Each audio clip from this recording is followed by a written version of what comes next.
स्वागत है आपका एक और महत्वपूर्ण क्लास में। यदि आप TGT, PGT, net, BPSC, UPSC जैसी इन परीक्षाओं की तैयारी कर रहे हैं तो यह क्लास आपके लिए बहुत महत्वपूर्ण है। यदि आप चैनल पर नए हैं तो आप चैनल को सब्सक्राइब कर लें। यदि आपने सब्सक्राइब किया है तो आप वीडियो को लाइक जरूर करें और इसे अधिक से अधिक शेयर भी करें। तो चलिए शुरू करते हैं आज की एक और महत्वपूर्ण क्लास। पहला कह रहा है कि काल की अकुर अकरुण भ्रिकुटी विलास तुम्हारा ही प्रयास नामक पंक्ति पंत की किस कविता का अंश है। तो आपको ये बताना है कि ये पंक्ति जो है वो पंत की किस कविता से ली गई है। ए परिवर्तन, बी नौका विहार, सी मौन निमंत्रण और डी कह रहा ओ रहस्य। तो आपको ये बताना है कि ये पंक्ति जो है उनकी किस कविता का अंश है पहले वाले सवाल का। तो यह जो है उनकी कविता परिवर्तन का अंश है, अर्थात विकल्प ए जो है इसका उत्तर सही हो जाएगा। बात करते हैं सवाल नंबर दूसरे की। सवाल नंबर दूसरे में कह रहे हैं कि अब पहुंची अपला बीच धार, छिप गया चांदनी का कगार। पंत की यह पंक्ति जो है उनकी किस कविता का अंश है। तो आपको सवाल नंबर दूसरे में यह बताना है कि पंत द्वारा लिखी यह जो कविता है वो पंक्ति जो है उनकी किस कविता का अंश है। ए कह रहा है परिवर्तन, बी कह रहा है मौन निमंत्रण, सी कह रहा है बादल और डी कह रहा है कि नौका विहार। तो आपको दूसरे का उत्तर बताना है कि यह जो है उनकी किस कविता का अंश है। परिवर्तन का अंश है, मौन निमंत्रण का है, बादल का है या नौका विहार का है। तो यह उनकी रचना मौन निमंत्रण का अंश है, अर्थात विकल्प बी जो है वो दूसरे का उत्तर सही हो जाएगा। बात करते हैं सवाल नंबर तीसरे की। सवाल नंबर तीसरे में क्या कह रहा है। सवाल नंबर तीसरे में कह रहा है कि निम्नलिखित में से कौन सा कथन मार्क्सवादी सिद्धांत के अनुकूल नहीं है। आपको ये बताना है कि कौन सा सिद्धांत इसमें कौन सा कथन जो है वो मार्क्सवादी सिद्धांत के अनुकूल नहीं है। ए कह रहा है कि मार्क्सवादी दर्शन का अनिवार्य घटक है द्वंद्वात्मक भौतिकवाद। बी कह रहा है कि मनुष्य के सतत समस्त सामाजिक संबंध उसके उत्पादन संबंधों पर आधारित होते हैं। सी कह रहा है कि समाजवाद और साम्यवाद में आर्थिक तथा सामाजिक परिपक्वता में अंतर होता है। और डी कह रहा है कि साम्यवादी व्यवस्था में भी राज्य तथा समस्त राजनीतिक और कानूनी ढांचे बने रहते हैं। तो आपको तीसरे में बताना है कि कौन सा जो है कथन मार्क्सवादी सिद्धांत के अनुकूल नहीं है। तो इसमें विकल्प जो डी है ये मार्क्सवादी सिद्धांत के अनुकूल नहीं है, बाकी सभी जो है वो मार्क्सवादी सिद्धांत के अनुकूल हैं। चलिए अब देखते हैं सवाल नंबर चौथा। सवाल नंबर चौथे में कह रहा है कि अरस्तु द्वारा रचित पोएटिक्स नामक ग्रंथ में कितने अध्याय हैं। तो आपको चौथे में ये बताना है कि अरस्तु द्वारा जो रचित पोएटिक्स है उसमें कुल कितने अध्याय हैं। ए कह रहा है 26, बी कह रहा है 25 अध्याय, सी कह रहा है 24 अध्याय और डी कह रहा है कि 23 अध्याय। तो आपको ये बताना है कि पोएटिक्स में कुल कितने अध्याय हैं। तो अगर इसका उत्तर देखा जाए तो इसका उत्तर ए विकल्प सही हो जाएगा, कुल इसमें 26 अध्याय हैं। अब आते हैं सवाल नंबर पांचवे में। पांचवे करें कि निम्नलिखित में से किस ग्रंथ के लेखक रामविलास शर्मा नहीं है। तो आपको ये बताना है कि निम्नांकित में से किस ग्रंथ के लेखक जो है वो रामविलास शर्मा नहीं है। ए कह रहे हैं भाषा और समाज, बी कह रहे हैं कि नई कविता और अस्तित्ववाद, सी कह रहे हैं कविता में नए प्रतिमान और डी कह रहे हैं कि भारत में अंग्रेजी राज और मार्क्सवाद। तो आपको ये बताना है कि इसमें से वो कौन सी रचना है जिसके लेखक जो है रामविलास शर्मा नहीं है। तो अगर इसमें देखा जाए तो विकल्प सी जो है ये कविता में नए प्रतिमान ये इसके जो है रचनाकार नहीं है, बल्कि ये जो है नामवर सिंह के द्वारा लिखित रचना है। अब देखते हैं सवाल नंबर छठवां। सवाल नंबर छठवें में कह रहा है कि व्यवस्था प्रियता और विद्रोह का विलक्षण संयोग किस प्रयोगवादी कवि में सबसे अधिक देखने को मिलता है। तो आपको सवाल नंबर छठवें का उत्तर देना है, ये बताना है कि व्यवस्था प्रियता और विद्रोह का विलक्षण संयोग जो है किस प्रयोगवादी कवि में सबसे अधिक देखने को मिलता है। ए कह रहे हैं गजानन माधव मुक्तिबोध में, बी कह रहे भारत भूषण अग्रवाल, सी कह रहे नेमीचंद जैन और डी कह रहा अज्ञे में। तो अगर इसका उत्तर देखा जाए सवाल नंबर छठवें का तो बड़ा आसान सा उत्तर है, यह गजानन माधव मुक्तिबोध में देखने को मिलता है। तो छठवें का विकल्प ए जो है उत्तर सही हो जाएगा। अब आते हैं सवाल नंबर सातवें में। सातवें में कह रहा है क्या, सातवें में कह रहा है कि ज्यामिति संगति गणित की दृष्टि से कृत भव्य नैतिक मान आत्मचेतन सूक्ष्म नैतिक मान अतिरेकवादी पूर्णता की तृप्ति करना कब रहा आसान। यह कह रहा है कि ये पंक्ति जो है वो मुक्तिबोध की किस कविता से ली गई है। तो आपको ये बताना है कि ये जो पंक्तियां हैं ये मुक्तिबोध की किस कविता से ली गई है। ए कह रहा है अंधेरे में, बी कह रहा है ब्रह्म राक्षस, सी कह रहा है भूल गलती और डी कह रहा है कि पता नहीं। तो सातवें में उत्तर आपको ये बताना है कि यह जो है उनकी किस कविता से ली गई है। तो इसका विकल्प बी सही हो जाएगा, यह ब्रह्म राक्षस से ली गई है, अर्थात बी विकल्प सही होगा सवाल नंबर सातवें का। अब आइए सवाल नंबर आठवां। 8वां में कह रहा है कि वह उस महत्ता का हम सरीखों के लिए उपयोग उस आंतरिकता का बताता है मैं महत्व। पंक्तियाँ जो है मुक्तिबोध की किस कविता से ली गई हैं? तो आपको ये बताना है कि जो पंक्ति लिखी है, ये मुक्तिबोध की किस कविता से ली गई है? ए कह रहा है ब्रह्म राक्षस, बी कह रहा है भूल गलती, सी कह रहा है पता नहीं और डी कह रहा है अंधेरे में। आपको बताना है कि वह उस महत्ता का हम सरीखे के लिए उपयोग उस आंतरिकता का बताता मैं महत्व। आपको बताना है कि मुक्तिबोध की किस कविता से ली गई है? ब्रह्म राक्षस से, भूल गलती से, पता नहीं या अंधेरे में। तो 8वें का उत्तर क्या हो जाएगा? 8वें का उत्तर ब्रह्म राक्षस हो जाएगा, अर्थात विकल्प ए इसका उत्तर सही होगा। अब आपको बताना है सवाल नंबर 9 में। 9 में कह रहा है कि ऋतु बसंत का सुप्रभात था, मंद मंद था अनिल बह रहा, बालारुण की मृद किरणें थीं, अगल बगल शोणाभ शिखर थे। आपको ये बताना है कि नागार्जुन की किस कविता की यह जो है वो किस कविता की है? आपको बताना है कि नागार्जुन की यह किस कविता की पंक्तियां हैं? ए कह रहा है प्रतिबद्ध हूँ, बी तालाब की मछली हूँ, सी कह रहा है बादलों को घिरते देखा और डी कह रहा है सिंदूर तिलकित भाल। तो आपको ये बताना है कि ये जो पंक्तियां हैं वो नागार्जुन की किस कविता से ली गई हैं? प्रतिबद्ध से, तालाब की मछलियां, मछलियों नहीं मछलियां, बादलों को घिरते देखा या सिंदूर तिलकित भाल। तो 9वीं का उत्तर देना है, तो 9वीं का उत्तर हो जाएगा बादलों को घिरते देखा। विकल्प सी जो है इसका उत्तर सही हो जाएगा। अब आते हैं सवाल नंबर 10वें में। सवाल नंबर 10वें में कह रहा है कि अकाल और उसके बाद नामक कविता के रचनाकार कौन हैं? आपको ये बताना है कि अकाल और उसके बाद इस कविता के रचनाकार कौन हैं?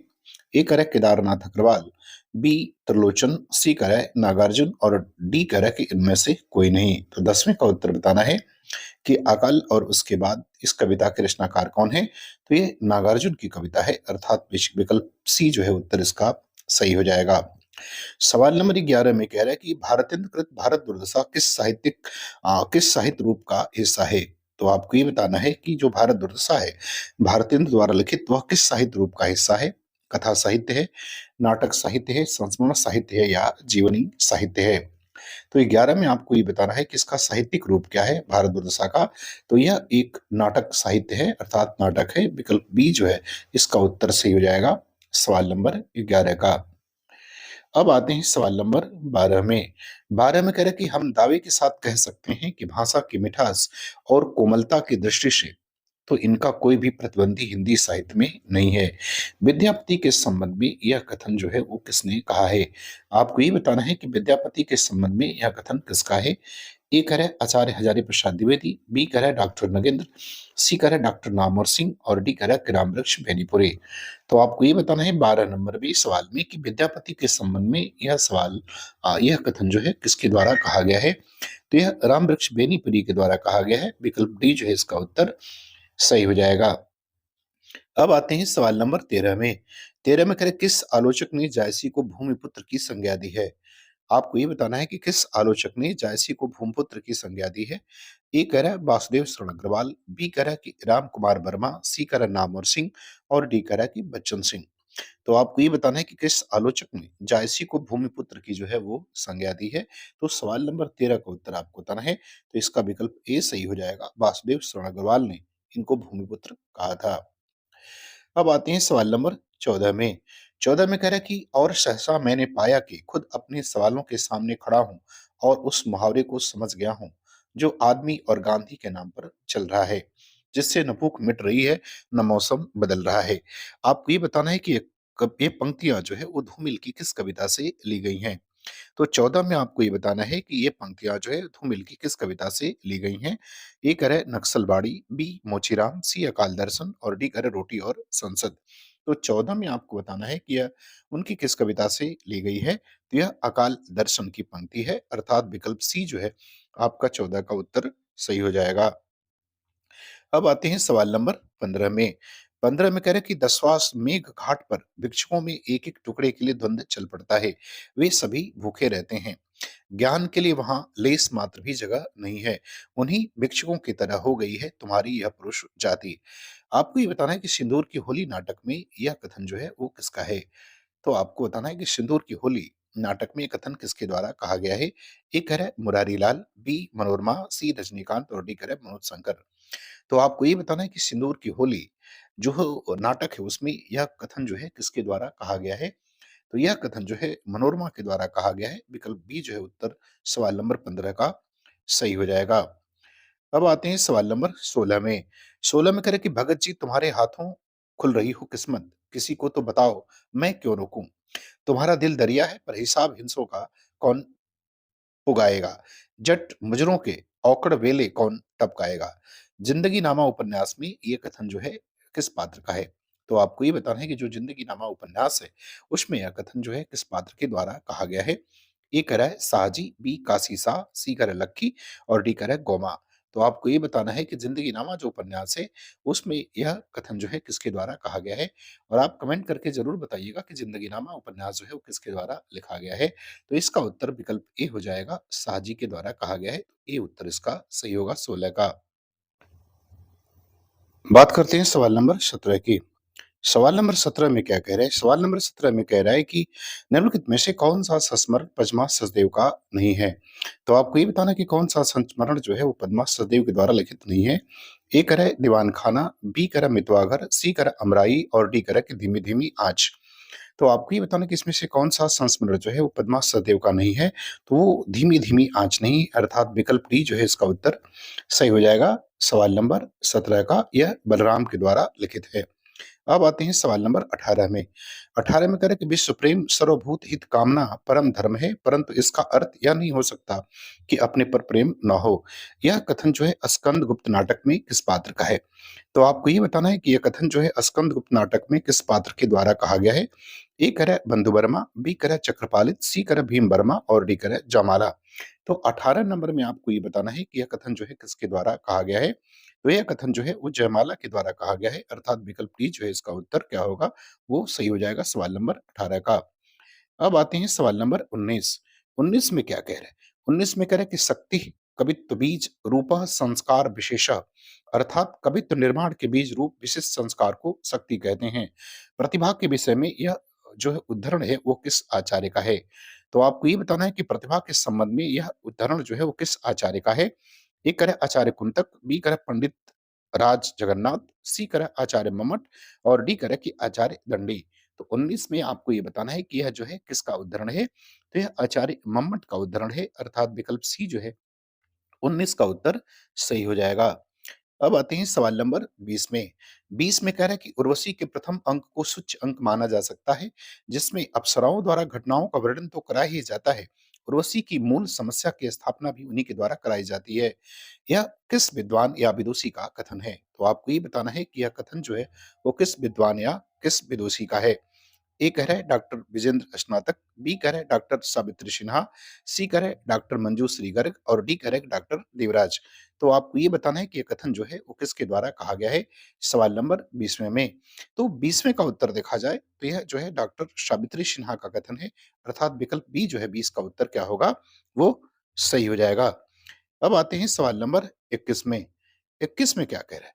21 में कह रहा है कि जावण आप जड़ई जई, तावड़ शिस्म करई, अंधा अंध कढ़ावई, तिम मेढ़े की को पढ़ई।